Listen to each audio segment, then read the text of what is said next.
Just little touches. You don't know what Well, you don't like warp it. You don't like. Yeah, I don't. Nah. It's just the audio. Just, yeah. At the end. There's The just logos. minor changes. Just say a few things just so we can. Testing 1 1 1. Testing 3 2 1. You don't need to speak down or bend over for it.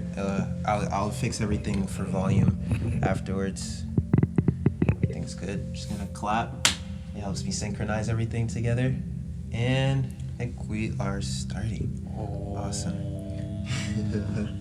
This is conveniently the 30th episode of the podcast, which is very, very awesome because it's like the new like number, and then it just happens to be like probably one of the people I'm most excited to be talking to as a guest so far.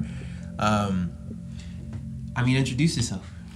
My name is Dada Paramatmananda. I'm a monk in the lineage of Anandamaga, and it's a lineage that goes back 7,000 years.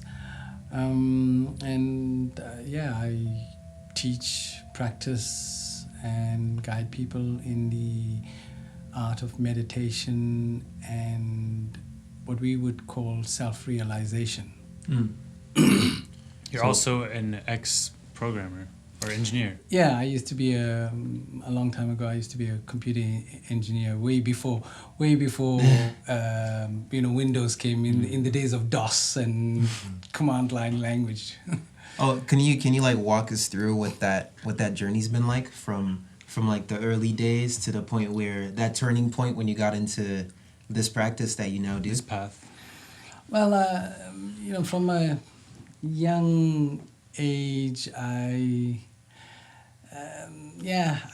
was always searching for something more, but I didn't know what it was.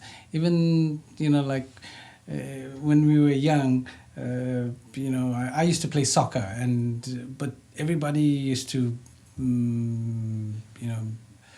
support different teams, and we used to collect cards, but I just couldn't get myself into collecting these cards. Yeah. I thought, Right, it's a superficial. exactly, it was too. But because my friends did it, of course. I had to be one of the crowd, so I used to do it. But still, it felt a little bit superficial, and it became more so when I started work. Went through college and finished my education, and then I started working as an engineer, and still, like one time, an amazing experience. We had our head office in a place called Overport, Durban in South Africa, and as I drove out of that place, there was a tree. I came to a stop sign, and there was a tree right opposite, and suddenly my consciousness became part of that tree. And I was able to experience the world from the tree's perspective. And it was like, wow. Yeah. How does this happen? And so... And at this point, did you have any meditation practice? No. No? At this point, I was still searching. So that was kind of what started the... Exactly. Yeah.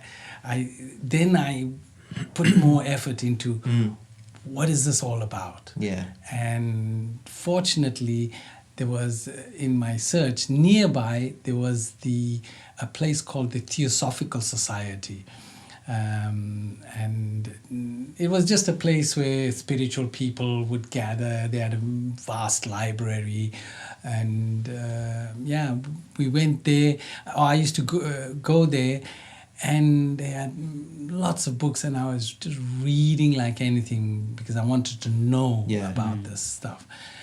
And out of all that, I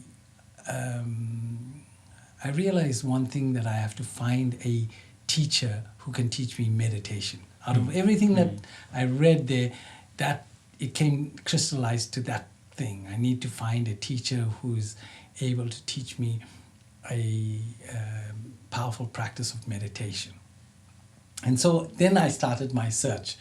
I grew up as a Hindu, traditional Hindu, but that's also another conflict that came when I saw the stuff that Hindus practice. Yeah. And I couldn't correlate that with my science, the scientific perspective as an engineer. Rational thinking. Exactly, Right. rational thinking and all of that.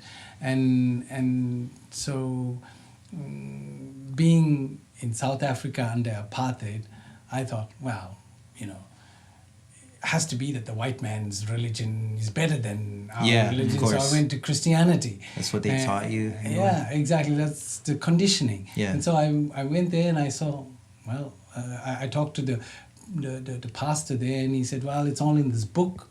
And if you read this book, it's all there. I said, can I question it? He said, no. I said, okay. Not for me. Yeah. So, and I saw this in, the different religions. And then I started, that's when I realized, no, I have to find a teacher to teach me meditation. Yeah. But then when I went through different paths and I saw also the same thing, that I cannot engage a rational conversation with these people until I met my teacher. And it was for the first time I could engage in a rational discussion, dialogue.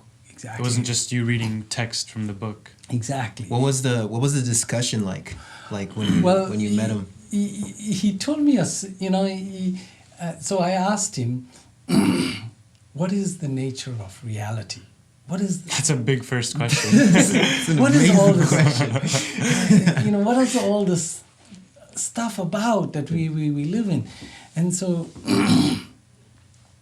he started going through, and we can go through some of that here, but he explained me about human beings, the human structure, biopsychology, and for the first time, things started to make sense. Like what he was saying, it gelled with me. It felt like it was what you were searching for the entire time. Yeah. And then but the interesting thing, after that whole thing, he said to me one thing. He said, I'm sure you believe the story that I told you. I said, yeah, it's very rational. But he says, you know what? Tomorrow I can come and tell you exactly the opposite story, and I'm sure I can get you to believe it. And he says, how would you know which is what I'm telling you now or what I will tell you tomorrow is true? One is true? And so I thought, I didn't know. So I said, how would you answer that question? I put it, because he's the teacher. Yeah. So I said, how would you know if you were in my position? He says, I meditate. What a great introduction to just him introducing you to that. Yeah. Yeah. And wow. actually that got me. Wow. Yeah. It's like, don't listen, just do the work. Exactly. Don't just listen. It's about your own experience, your own understanding, and your own mental and intuitional development. And that's what he told me. He said, if you meditate, then when something is true, because you connect with the absolute truth in the universe, then anything that resonates with that, you'll connect with it. You'll know it. You'll know it. You'll know that's true. Yeah, you'll feel it. Feel it. And if it's false, you'll pick it up. So I said, okay, I want to learn meditation. So then he taught me meditation. What was the first time meditating like? Was it hard for you to pick it up? Yeah, first time it was pretty much impossible because my mind is just everywhere, right? Just everywhere, running around and all of that. But he had explained me. He says, the first time you meditate, you'll realize the problem. Until you start to meditate, you don't know the problem. Yeah. Once you define the problem, you'll start working towards the solution. Yeah. So, and I experienced that. the mind, I thought I had control over my mind. Yeah. And that's the first time I realized that I don't have control over my mind, because I'm sitting down, I'm concentrated on this technique that he taught me, and my mind was thinking within 30 seconds. I'm thinking about the job that I just did, and the computer that I fixed, and the thing that I forgot to fill out the form for that job, all these things, and instead of focusing on the technique. I think that's I think that's where a lot of people probably drop the practice, is when they realize how chaotic the mind actually is and how hard it actually is. They say, it's not for me. It doesn't work. Yeah, and then as soon as they experience that, their first thought is to go to, it's not for me. My mind just doesn't work like this. I have that. Like, I've been teaching, mentoring people for 30 years now. Oh, so you've probably had people... It's exactly what you both are saying is people, they don't... like many people, they say, oh, my mind is too busy, I can't meditate. But it's those people that actually need the meditation. The most, because that is perfectly, you said it perfectly. It's like it until, for me, that was my experience. Until I started to try to do it, I didn't realize how chaotic it was actually in there, right? And it's a big thing to understand. It's like anyone who has a problem in their life, like let's say you're dealing with addiction, it's like your first step is to actually acknowledge the fact that you have an addiction. You need to find the problem, right? Yes. So that's very, you said it perfectly. It just shows you the problem. Exactly. And as well, because I didn't know what I didn't know. I didn't really know what I was searching for. And this is important. Like, when you don't know what you don't know what you're looking for. Yeah. You're just fully lost. Exactly. But somewhere deep inside of me, I felt, I can, when I find this thing. Would you say that was intuition or like spirit, like some kind of spirit just guiding you towards that? And you didn't really know, couldn't put a point on it, but you just knew it was driving you towards that. Well, now, because I've, since then I've gone into very deep states of my mind, I know that it was my very deep level of mind that we call the Mahat that inspires. It's that part of mind that actually inspires people. At different times you get these bursts of inspiration and awareness after you think about a problem for a long time, and all of a sudden floodgates. Yeah, it just opens up, and you see the solution. And I've experienced it a lot of the time. It just comes boom. Not that your logical mind has solved the problem, but somewhere... it comes just from somewhere. And now I know from understanding the theory and the science behind this practice that it comes from a level of mind that we call the Mahat. And it somehow, it was guiding me to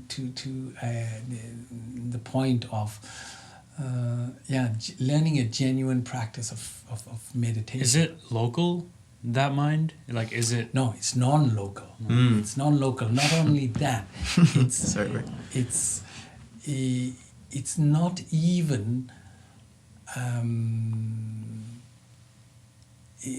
not even confined to a personality.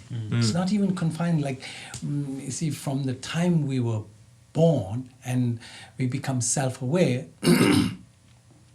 we develop a personality, and this personality is largely an unconscious creation. And most people have no idea about this, that they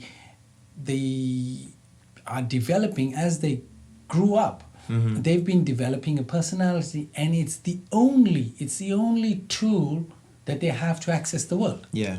We access the world through that personality, and that personality has its biases, its limitations, or the complexes that we come up with based on geographical factors, social factors, personal family factors, all these things. But then once we come up to 25, 30 years, we've got pretty much a fully formed personality. Yeah. But we didn't consciously create it. Yeah. And it is that which we have to negotiate the world with. Yeah. And most people go through their whole lives using that thing without realizing it is an identity. Right. It is an identity. It's like someone else has been putting all that computer code into your brain, and you're just solving problems using that Code. system. Yeah, Using that code. system. And you're not even aware that you can go in and like switch it up and like improve the code, right? That. Like you can learn new languages to code in. It's can like the learn Matrix. better Like ways. I don't know kung fu. Just download it Now you into do. your It's simplified in a very Hollywood in a very Hollywood way, but it's still communicating to you the idea that you're capable of accessing your own code and changing it. Totally. Yeah. That's why in yoga we say that this duality in which we exist, and again, most people, many people don't know what that means when we say a duality. Yeah. Many people do, but many people don't. That we live in this world of duality, and we call it the cosmic causal matrix. It is like the Matrix in the movie. It is a matrix in which you, me, and every human being as point sources of consciousness are embedded. And we go through lives learning in this matrix. And we are, until we wake up, we are pawns in this matrix. Yeah. And we go about largely unconscious of the fact that we are in a matrix. Yeah. And we go about, just living our lives until at some point there's enough experience from lifetime to lifetime that allows this deep level of mind that we call mahat to inspire the lower levels of mind to search out. Like Neo, the sign of the rabbit, follow the white rabbit. Yeah. And it's my experience is not much different. Yeah. That's why I've watched The Matrix many times because you said that in the class. It is a commentary Very, on very good. Society. The way we live in society, and meditation, learning a structured form of meditation and engaging in the consistent and persistent practice is like taking the red pill. Yeah. And do you think that's the best tool we have in today's far? time? Having looked at this problem, in my opinion, it is the best tool. Yeah. I've looked at, there's various forms of meditation, people use breathing. One of the largest religions, Buddhism, uses just breathing as a technique. There are others that use breathing and asanas or yoga postures. There are others that use just contemplation. And that's where I came from, the Theosophical Society. That's what they do. And there are others that use chakras as a form of meditation process. And so like that, there are different forms. But for me, and the most powerful would be the integration of all. Yeah. It would be You don't pick a side. You just kind of just Take the best from each. You balance all of them out. Exactly. Like, and you know, for example, I went to and you would probably know this, but I don't want to mention the name. I went to one early in the days. I went to one very popular. It's very popular even here in Canada, form of meditation. And the guy said to me, you know, I'm going to charge you 3,000 rand. At that time, it was South African currency. I'll charge you 3,000 rand, and I'll teach you a mantra, and you know, you practice, use this thing, and you practice, and it will help you. So I asked the guy, so what is the meaning of that mantra? Are you going to tell me? He said, no, there's no meaning of that mantra. And so I didn't. I thought if I'm going to develop my mind and I'm going to repeat a set of words that I don't speak the language, I don't understand, so I'm going to disengage my intellectual faculty because I don't understand what I'm doing. Defeats the purpose. Exactly. And so I didn't, of course, the other thing was at $3,000. You know, was for a phrase. A disincentive. For that. But still, you know, the point is meditation has to engage the rational, the intellect. It cannot disengage it. If it does, then you're fighting with one arm tied behind your back. And I don't, you know. It's really interesting because, like, when you get into like certain states of meditation, that part just dissolves the intellect, I feel. You're right. I totally agree with that.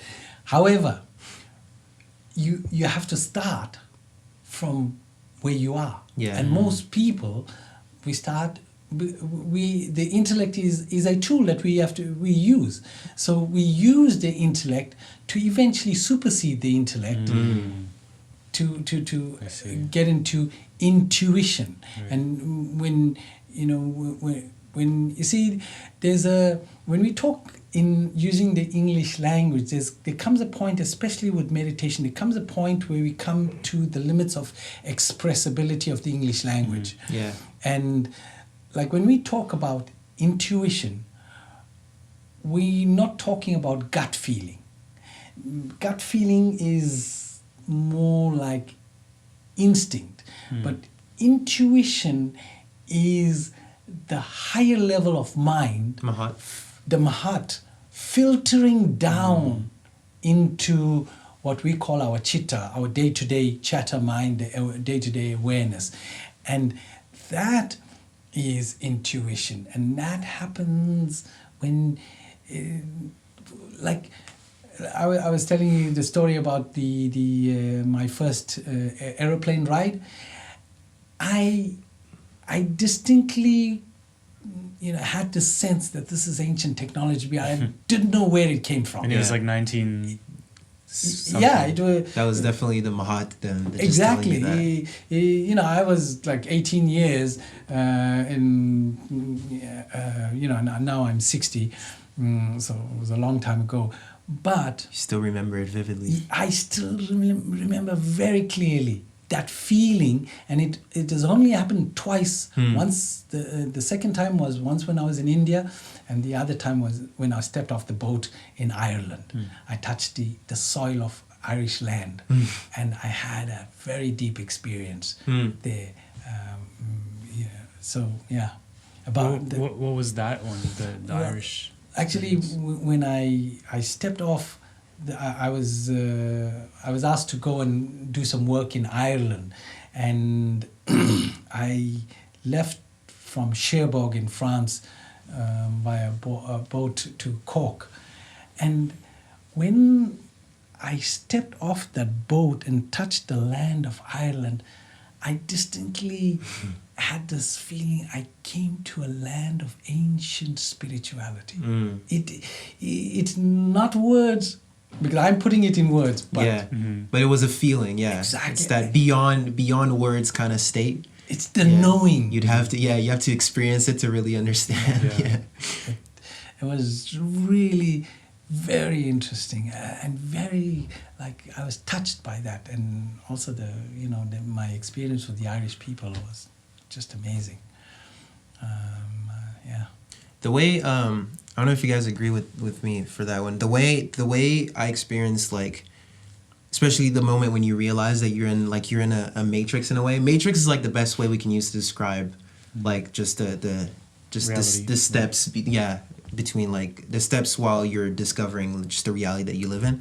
So, you could tell me what is your experience with that? Because to me, when I realized that I was in it, it was kind of like this dichotomy of a feeling of overwhelmed, like very overwhelmed, and kind of like, at first it was kind of a fear, but then at the same time it felt it was a fear that came from a feeling of empowerment. It's like, I am way more powerful than I think, and I've just been getting fed the idea that I wasn't this entire time. And it's just like going through that. And then what was your process going through that? Like the realization, like through the practice of meditation, when you started to realize that, like, there's code involved in this, like you're living in a programmed world, and you can change the code to your own will if you really want to, if you really try to. What was your experience with that? Well, it was a sense of unfolding, in that I was learning little by little. But you're right in that the first, and looking back, I can see that my disenchantment or frustration with just accepting what is as it is, and not questioning, that frustration led me to question. And as you say, for me, the first thing was a bit of trepidation, that, wow. It's like, whoa. I'm seeing a little bit of this, that it's a matrix, it's a construct. And can I do anything in this? Like, so, but it was a gradual unfolding and a sense of empowerment that, the thing that I credit, and that's why I dedicate my life to teaching the art and science of meditation. Not just the art, but the science. In the classes I say, know what you're doing. Don't just listen to me. I think especially in today's time, it's so important to know the science behind it, because, like, with religion, like, I know a lot of people, a lot of friends that they just left it behind. Like, because, like, it doesn't, I mean, yes, they're telling you do this, but it's like, why? Why does this work? Why? What's the mechanism behind it? And if you don't understand it, then how are you going to practice it?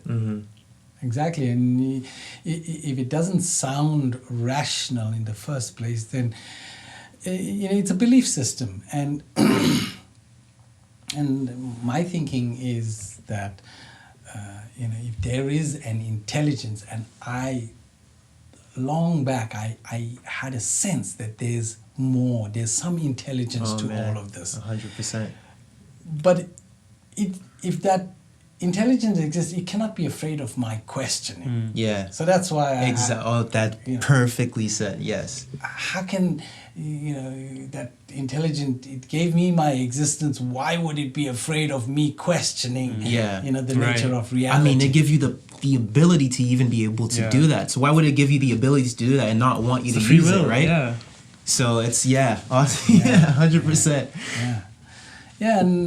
And like now, having gone through that experience like 40 years back, just recently I'm running classes in Australia, and I help people in my classes through the construct of meditation to develop their own sense of awareness, but then beyond that into the social implications of this practice. And so one of the people in the class asked me, so Dada, I know this now. I've been coming to these classes for 3 years now, and I accept this and I see what's happening in the world. But what do we do about it? And he says, I get depressed when I see the stuff. Yeah, that's a and I common lose reaction. Hope. And I said to him, the first thing is to develop the strength of mind to be able to hold that knowledge that you have of the matrix, of what is going on, without falling apart. Yes, 100%. Once you develop that strength of mind, then the next step is, what can we do about it? But if you cannot hold that knowledge and the real knowledge of what is going on without ending up in depression and in a psychiatric facility, it's true, but you're not going to be able to take the next few steps. And also you shouldn't be the one to take the steps. The world needs visionary leaders, but leaders who are grounded in the reality, the solid foundation of life. And people say that it's easy when you're rich to talk about giving handouts and all that. But me, I came from my parents were poor. I had to work my way through all my education and all, so nothing was handed to me on a plate. I grew up in apartheid, went to jail, fought for the rights of people. It's interesting. So what was the process that led to you ending up in prison? We were supporting the rights of people in that apartheid, and actually it was very interesting that I'm in Canada now. We're talking about it because the company that at that time when I got arrested, the company was called BTR Samcol. And BTR Samcol is a Canadian company. I think, if I remember correctly, we can check that thing out. I think it's a Canadian company that was working. It's Bata Shoes. They had Bata Shoes. The brand name was Bata Shoes, and they were manufacturing shoes. I think they're the ones who made the shoes for remember in Colombia or somewhere, there were miners trapped down in the mines. They made shoes for them. Anyways. So there was a strike against this company for better pay, better wages, and equal, to be treated equally. And so we were supporting them at that time, and through that, there's a lot of things I can't discuss. One thing led to another. And then I ended up being arrested, and what they did is they were playing a game with me. At that time I didn't know they were playing a game with me, that we have you located in Port Elizabeth, which is a city, and there's at the time that a bomb went off there, and I said, hey mate, to today, at that time, I've never been to Port Elizabeth. I've never set foot there. So I don't know how you're going to pin that on me. But they were playing games with me, because later on, what I found out, and it became clear that they wanted me to turn and work for them. So, and they offered me a deal, with that thing. But that's another story. Back to the meditation thing. I think we mentioned how, you mentioned how there's when people realize how messed up everything is, and the when they realize the problem, right, and then they tend to get depressed and all that. I think that ties in with a lot with the importance of self-awareness and just awareness in general, because especially in this time that we live, everything is so saturated, right? Everyone has a platform to give out their opinion and to tell people what they believe in. And that ends up with people being very not only confused but also easily impressionable and suggestible, to the point where people will tell you, believe this, believe that, oh no, believe this, no, my belief system is better. And now it's always been like this with propaganda and TV, but now you have the internet where that's basically everyone, right? Multiplied by yeah. Right? So it's like, to be able to, I think the thing, and that definitely connects with meditation, is like, you want to be able to not only know where to look for information, but have enough self-awareness to know what works for you, because not all advice is good advice, because there's always you, right? You need to know what works best for you. There's objective things about yourself that you need to understand. And I think a lot of people get to that point of existentialism, which I think is why that spiritual revolution is so important and is becoming like popular, is because now that we have access to everything, we're colonizing this planet. Middle class people are living better than upper class people lived probably just 30 years ago. We don't know what to do anymore because we're so fine, we're so content, and all of our basic needs are satisfied. So now we don't know what to do, and people are so lost, and that's why people are having so much existential like crisis. Crisis, right?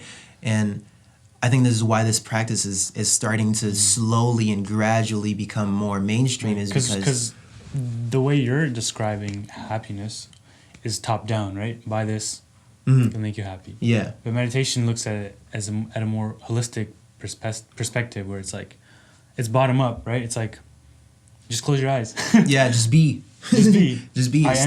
Stop looking for just external. Learn to be comfortable in your own skin, and that's a lot of people aren't. They just aren't, because they live at such a superficial, in just the outer millimeter of their existence. and then somebody pricks you there, you lose it. So, and it's like this analogy that I give in a class, that if you're a fish and you can only swim at the surface, then when the storm comes, you're going to be at the mercy of the storm.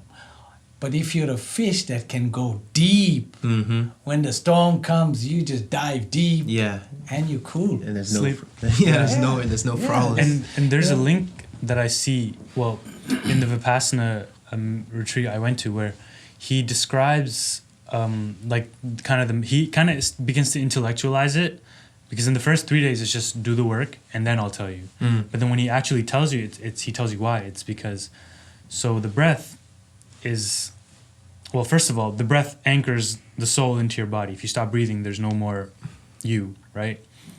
But also, you're trained to feel the sensations, so it's not just the breath, so it's from the breath, you go to touch, you go to smell, you go to, right? And from there, it's like, okay, so you can be aware of them, but today it's like, how can you quench that thirst that your senses so desire with money, like buy this, buy that, with external stuff, with external things, yeah. Instead of just being and just observing being, all of them. Because even if you just close your eyes, like you can feel your body. You can feel everything. Yeah. Just if we do this on an ongoing basis, we will look at the structure when we talk about spirituality or we talk about meditation, and we need to be careful of terminology that we use. Like I see even professors, I come across in dialogue with professors in philosophy, neuroscience, and such like, and they misuse certain words like mind. They confuse mind with soul. So when you say, the guy was explaining me that the the breath anchors Oh, he the didn't say soul. that. Sorry, Gonka okay. didn't say that. It's Okay. just something I heard. But the breath anchors the mind, not the consciousness. Consciousness is always non-local. Yeah, it's always there. It's, Right. it's the mind that, like it's based, what you were talking about is the important principle is that the first thing you did when you're born is breathe. So the breath started, the first breath initiated the development of the mind-body connection. Yeah. Through that first breath, Right.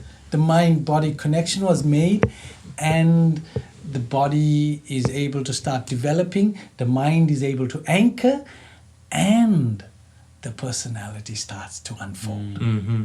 The human personality, and depending on the person, like sometimes 2-3 years, the child becomes self-aware, and then it starts to recognize, hey, this is my toy, not your toy. Yeah, ego. Exactly, and separates itself from the rest of the world, and the personality starts to evolve, and that personality continues evolving as long as you continue breathing. Mm-hmm. Yeah. So there's a very deep correlation between breathing and the personality development, and we use this largely unconsciously until we become really aware that, hey, Yeah. this is a duality, this is a construct. What am I doing here? Where am I going? Now that you're saying that, I'm seeing it as such a cyclical process, because when we're first born, we're in such a state of togetherness, of just connection, right? And then as we grow, we separate ourselves from everything else. But then if we follow the proper path, we can kind of go back into a state of connectedness and reconnect with everyone after having learned more about our individual self, right? It's like going from dependence to independence to interdependence, to the point where you've learned to be by yourself and to become at peace with just who you are and become at peace with reality and understand who you are. Now let's connect with other people. Now let's in this mature state, when we can process this reality that we live in, let's connect now back again, that like we were when we first came, and push this thing forward. That literally came to me as you were like saying what you were saying. Yeah, you're expressing it very well. Well, what did you say? It's dependence, independence, and then interdependence. And then from interdependence to unity, because there's when you are immersed in consciousness, you cannot but see the unity of all things. Yeah. The singularity of all things. It's all just one. Exactly. That, and very well put. And you cannot not practice love when you realize it's all one, because hurting something else would literally just be hurting yourself. Exactly. That's just, and sometimes, I cannot but wonder how people cannot see this. It's just it's incredible. It's just like, All you need to do It's actually is, funny. It's humorous. yeah. Oh, All you need it's to do is so just learn to just slow down. It's just we're so accelerated, but at the same time that we're accelerated, it's everything except ourselves that are moving forward. Yeah. Right? And I think if people just took a step back to just try to realign everything and bring it all together. But you have people that are breathing from their mouths, and like you can't even get the actual benefit from breathing from the organ that you evolved to breathe from. Mm-hmm. You're not like the biological, and your biology and physiology is being like warped when you breathe from your mouth, because there's so much science coming in. Like the fine hairs on your nose, when you breathe through your nose and those are stimulated, you actually activate a parasympathetic response, which is the rest and digest. Whereas people breathing from their mouth, I'm stressed. Yeah. You just continue that cycle of stress, and you never actually give your body any rest. Definitely. Actually, there's a deep science that yoga practices, and there's a theoretical underpinning about the science of breathing. And much of, as yoga is practiced in the West, it's still hidden from much of the practice of yoga as it is practiced in the West, because the focus on the physical need to be For show. Yeah, It's exactly. more for show. Keeping up with the Joneses, Yeah. and all that stuff. Whereas when we go deep into and we search out for the real path of yoga, then you cannot but come to that realization of those steps that you were talking about. Yeah. You know, it just becomes like, it becomes self-evident. Yeah. It's like a thing that's always been there that you kind of always knew, but then you're just now like, oh my God. And that's probably why in those states you feel such a Connection. Like an impulse to laugh in a way, because it just seems so funny that Right. this How did you thing's- not see this? Yeah, how could I not know that this is like, it felt like something you knew, but you never admitted it to yourself. And now that you finally are, it's like, oh, finally, like, how did I not know that this happened? But what would you say like your deepest, or I mean, at this point it's probably all deep, but like the deepest or the first deep meditation that you had that was truly Significant. like, significantly just moving, that just moved you and kind of felt like your ego was kind of like dissipating a bit, like you just felt more like that connection. It was, there's two very, very deep experiences that I had. There's others, but two that, when I started to understand in the science and the practice of meditation that when you come to the state of consciousness, then the sense of self-identity is lost. Mm-hmm. And that scared me. Yeah. That really scared me. Very, very scary. Do I ever get it back? Exactly. Yeah. It was, but really it bothered me. It was, and I was in Italy at that time, in Verona, and I remember this question bothering me, and I couldn't do anything until I resolved this question. And then one day, there was we ran a health food shop at the bottom, and above was the meditation center. And I sat down. I just sat down. It was lunchtime. I just sat down to do my noon meditation. And boom, my mind went into this state. And actually, even now, when thinking about it, I couldn't access that state. And I didn't know where it went, but when my mind came back, I knew I'd answered the question. Not with words, it just Not- answered itself. Exactly, not with words, because there's no words to express this thing. And I knew that I didn't have anything to be worried about, I was not, from that point on, I was not worried. The concern disappeared. All stress, And just gone. yeah, it was gone, but I knew at least that it wasn't something I learned intellectually because I couldn't express it, but something I experienced. Mm-hmm. And I experienced at such a deep level of mind that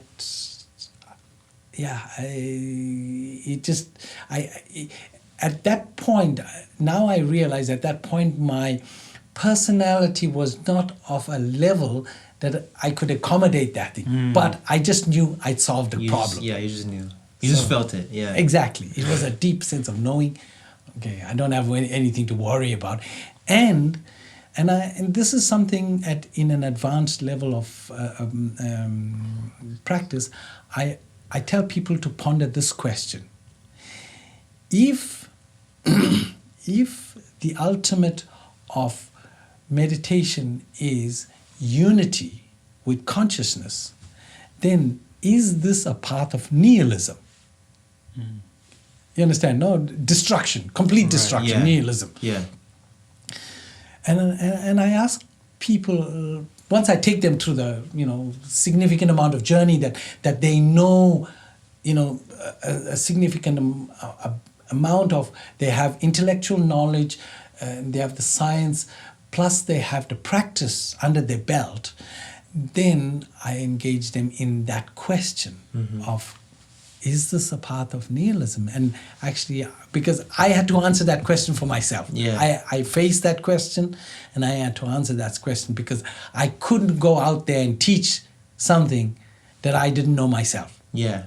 And so even if sometimes in an advanced class, if people don't ask the question I put that question to them. I said, because then, I say to people, your life is very important to you. Don't just take, just because I'm dressed in orange and look like I know what I'm talking about. You appeal to authority. Exactly.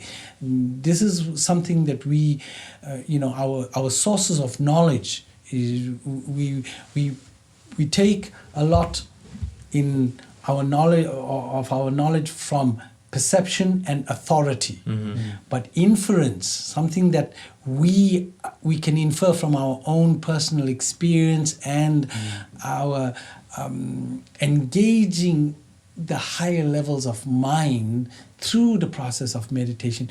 We don't do a lot because our culture, our education system doesn't encourage this. Doesn't encourage it at all. It encourages dependence and authority.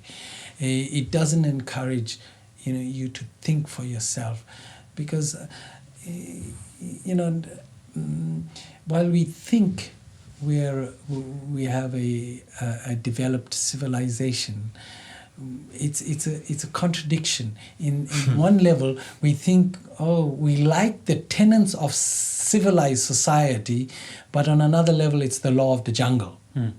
So we have a contradiction there, because what do you mean by the law of the jungle? In the socioeconomic structures, if you look, greed is good. Okay, I see. More. The more wealth I accumulate, it's The my happier, right. yeah. It's my freedom to accumulate as much wealth as I Right. can. Yeah. When the resources of this planet is limited, there's a contradiction there. Yeah.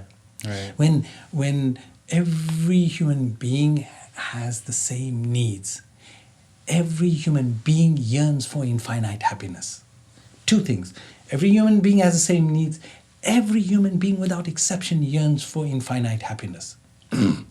Then, at any one point in time, while the future and the potential of the planet may be, in the words of capitalism, infinite, and maybe that is the case, but at this point in time, the child starving for a spoon of rice needs it now, not the potential of the future. Not in the future. They need it now. They need it now. Yeah. The starving child, the people where the bombs are dropping on their head, they need protection now, Yeah. not the future. And that makes it clear how it's a contradiction, right? Sure. We're saying it's infinite, but it's just not enough for clearly not enough for everyone, because everyone's taking for themselves, thinking that they have infinite resources, but there's kids who don't even know. It's just if they're lucky they'll find food, right? Yeah, exactly. And then we're here in a little bubble. We have our structure, but over there it's just crisis. Yeah, it's like I'm fine, so I don't care about anything else. It's like that's so messed up in a way, right? And that's why I live my life wanting to see that we put human dignity back where it belongs, because I'm a member of this human family, and every child, every woman, every person that dies and needlessly is my dignity trampled in the mud.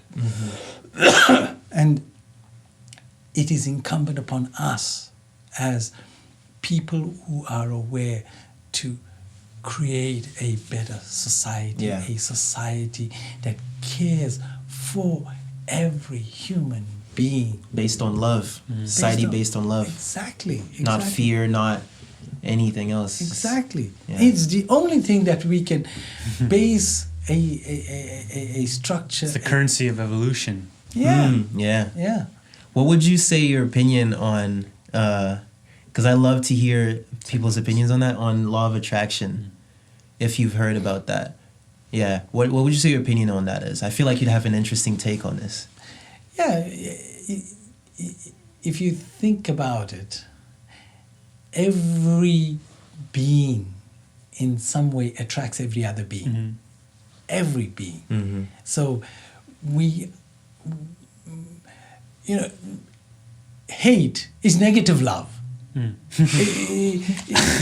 Wow. It's true. Love is all there is. So if you, when we hate somebody, it's just we're taking that love and reversing it. It's just us ignorant, because when we know consciousness attracts consciousness, And everything is consciousness. and everything, even this everything. That's why, when we come to a yoga class, I say take off the shoes, because you're entering into sacred space. But even that shoes, everything is consciousness. This thing, like, you see, Like someone had to conceive it and then put it into matter. It's not just matter, it's someone's idea. Yes, 100%. It came from infinite intelligence. Came from that higher realm. And it's where interesting everything because, like, the first podcast we spoke about is our first podcast. We discussed the War of Art, which we both read the book, and it basically describes like the artist's role as being able to access that space of love, infinite consciousness, and bring it down into our reality and make it and translate it into something that other people understand. you can experience. Which Which is why we'd say art has the ability to when we said like music is very moving if used properly, right?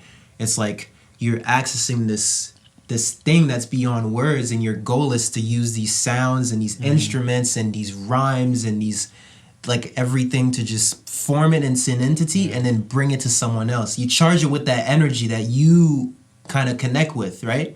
And you just send it out. Like intelligence to knowledge. Yeah, and you kind of give people that the ability to experience that energy. And what did you say? Intelligence to knowledge, to information.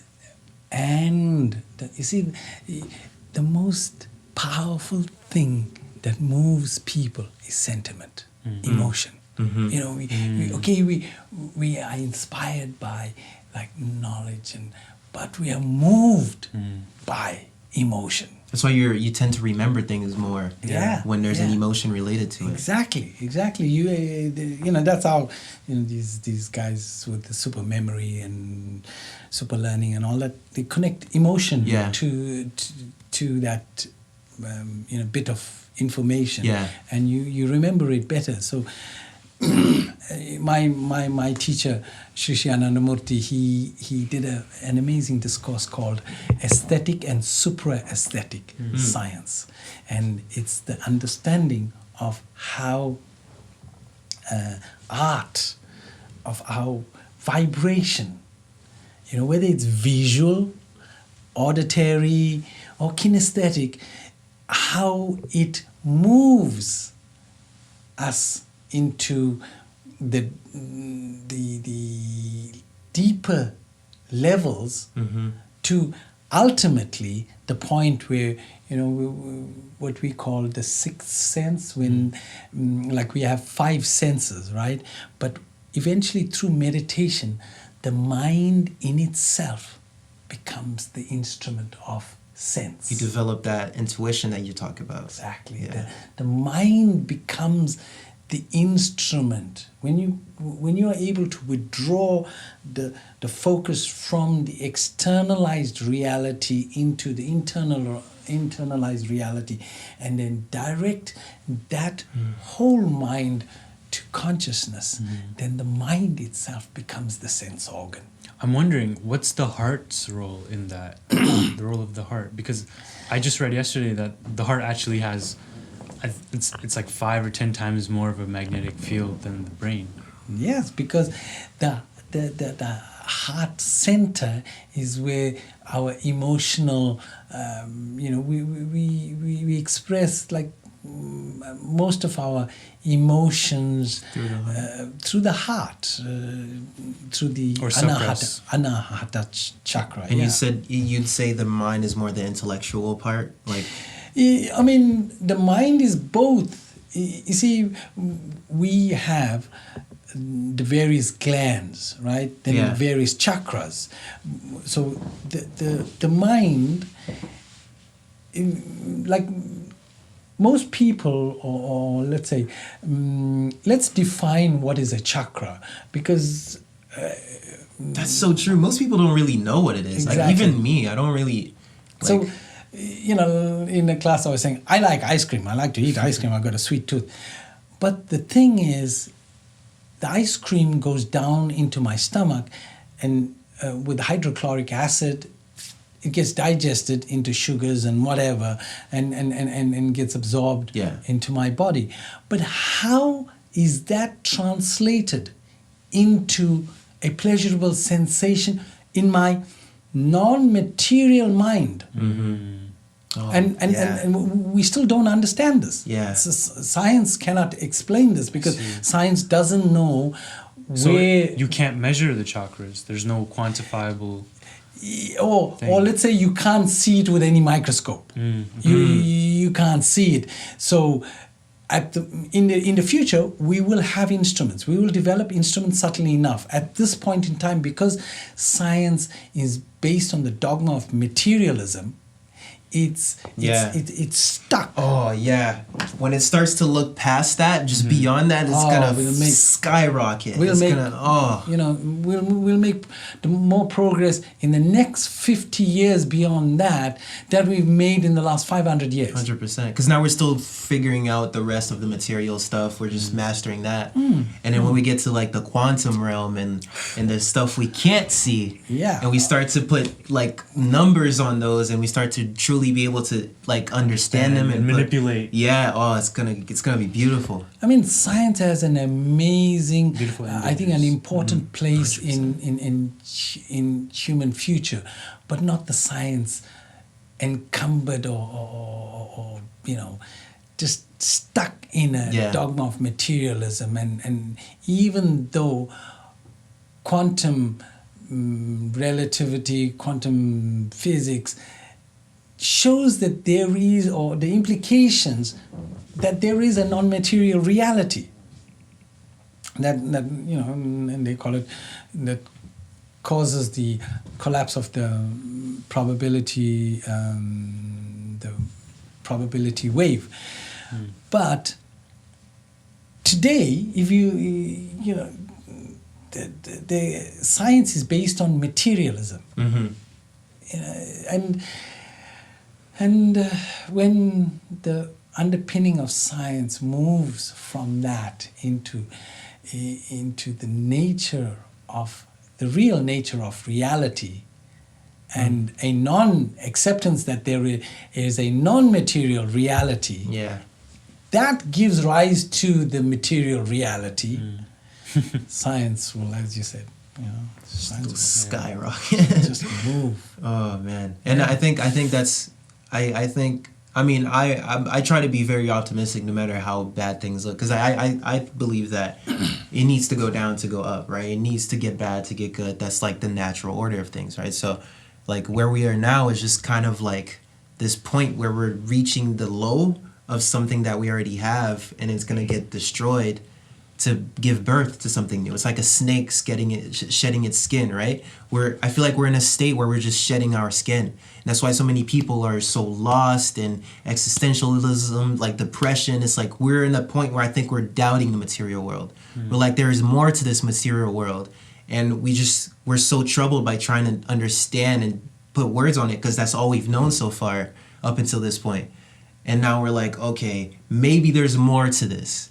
Maybe there's more beyond what I see, like what I can touch and see and smell and hear, that sixth sense. Like maybe there's, and I think I have faith that science is gonna go there. I think that's the next science that's just gonna, like, and I think we as people aware of that are supposed to communicate that and bring that onto other people so that we can help this movement move forward. Because there's always a chance that things go so bad that we extinction, right? Yeah. There's always the chance that it could happen. So it's the job of the people who see that, like you're doing it. You're giving classes. You're spreading that knowledge. Even when you're doing a yoga class, you don't only tell people what to do. You don't only show them the nice moves, the whatever, so they could show off. You tell them about the matrix. You tell them that there's programming involved in the world, and you give them more than what they're coming for, so that they can remember it after. Like that's what I got from going to your class. Yeah. And you know, picking up from something you said, that Gio, it's so important. You said, I try to be optimistic. Mm-hmm. That comes from what we were saying earlier on, that to be able to hold the knowledge of the chaos, the real world, with the strength of mind, not to fall apart, and not to go sink into depression when you see I see much more than I think many people, the enormity of the problem. Because I see the problem at at so many levels. So many levels. Many. But I remain an optimist. Yeah. And because two things that I've seen in my life, many things, but two things that impacted on me was when I was in South Africa, it looked like the state was so strong and impregnable in its apparatus. I was in jail under the Bureau of State Security boss at that time. It was boss, but and it just went. It fell apart. And now, that's history. Then, when my teacher said, around 5 years before the whole communist system, the communist bloc, Soviet Union, collapsed, my teacher was, at the Berlin Wall, and he said, in a short time, this wall will be no more. And then about 5 years before the Soviet Union collapsed, he said, the first thing to collapse in this chain of dominoes is the collapse of this communism, Marxism ideology. And I thought at that time, Baba, I referred to my teacher, my guru, as Baba. And I said, Baba, what, how can this be? At that time, it was solid, it was strong. Yeah. At least that's the way it looked from the outside. But inside, it was crumbling. I couldn't see that. Yeah, he could. He could. And in 5 years, happened. It was gone. It was gone. So it's the clarity that he had. Exactly. You could see it. Yeah. I mean, that's, just one small part. Yeah. He has given so many things that we can unfold later on. But the thing that gave me later on in my life, when I saw these things, that don't look at the apparent solidity of things, because underneath it may be all liquid. Yeah. And it's just waiting. Just That's the real thing that's driving it. So I'm an optimist. And I have hope that a caring humanity will prevail. I have absolutely no doubt. Yes, it's going to get worse before it gets better. Of course, always. But there's a light at the end of the tunnel. But the great thing is, who's coming with me to walk on this journey to take you, for us to take, to unveil the new humanity. I'm fully on board, man. You're what like the average human calls it's a very funny word. I take it as a compliment now. It's what they call crazy. It's what they call someone who's crazy, because you see ghosts, you see what people can't see, and you try to communicate it to them, but they can't see it, so they just assume you're out of your mind, right? But to be able to still be doubted like this, and to be able to move forward and have faith that things will work out, and then eventually they do, and all of a sudden you're not the crazy person, you're the person visionary. You're the person who was right all along, blah blah blah. Even if that's before or after your lifetime, it doesn't matter, because you will, as long as you believe that you are, and you see it clearly, and you just stick with that, even though people try to put labels on whatever you are to make you feel bad because they can't see it. Like that's exactly what, like, I see, like, you are, even though things are terrible, even though things are at a low, you still believe that things will go back up, and you move accordingly. You don't only say that, you move towards it. There's no laziness in what you do. You're setting your life as a mission. Like, that's your mission, to make this happen, even if it's only you, even if the majority is against it. Like, that's beautiful, and that's literally what I try to emulate. That's the energy I try to stay around and put out. It's like the craziness, because you need that. You need to be crazy. Well said. Yeah. But anything else you want to say? It's 2:40, so I think you guys have to go. Is it 2:40 now? Yeah. For the Wow. class. It's been time. It's It's been roughly an hour. Yeah. All right. Over. No, I think we're good. We're good. Well, for those people that are listening, I say, never let the matrix. The matrix is designed to test you, and our job is to demonstrate the force of consciousness. And then we become Neo in that last scene. Exactly. Right. Exactly. Right on. Awesome. amazing. Thank you so All much. right. This is just one of the first episodes, to be honest. I'm planning on getting you back, even if it's Skype or when you just come back. I wanna just keep having conversations and develop this thing that we're trying to do, because I think it could be very beautiful. Like, it's already very beautiful, and just your energy is amazing. Like, I feel like I could talk to you literally like all day. If we didn't have anywhere else to be and other responsibilities, I could stay here for another. And you have this youthfulness 3 about hours. you. Yeah. Like, you're wise. You're not old. You're just wise, you know? Like, your soul is still so young. It's beautiful. Yeah, but it comes, we all have this thing. It comes from this connection, because spirituality, consciousness is always present, dynamic, and new. It is always, new.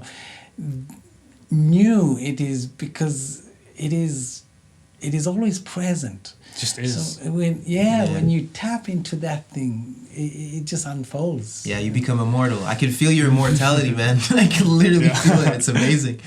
But yeah, Anyways, thank you so much. This concludes series 1 of Neo Neo Magna Carta. Carta. That's what we're gonna call it. That's what we're gonna call it. Yeah, we already do this. Thank you so much. You guys are just inspire me, because that is good. That is the Neo Magna Carta. I registered this thing, and I thought, okay, let's see where whether it takes off, or where it goes. This is the universe giving you, developing it. And not only Stars that, are like you annihilating. literally, we told you this before, but you literally put the name of what we're gonna call our spiritual revolution. Yeah. So in a way, we just got attracted. Yeah. We just attracted each other. towards each other. Somehow you came all the way, took that flight from Australia, From and ended up Australia. in my school teaching yoga. Amazing. Yeah. And you ended up being interested in it. Now, Wow. has it stopped? No, it's still there. Do you want to stop it? Because I wanted to say, like, I don't know if we want to do an intro into what the Magna Carta is, and then what Neo Magna Carta means, so that we explain that. Let's make that the next episode. Yes.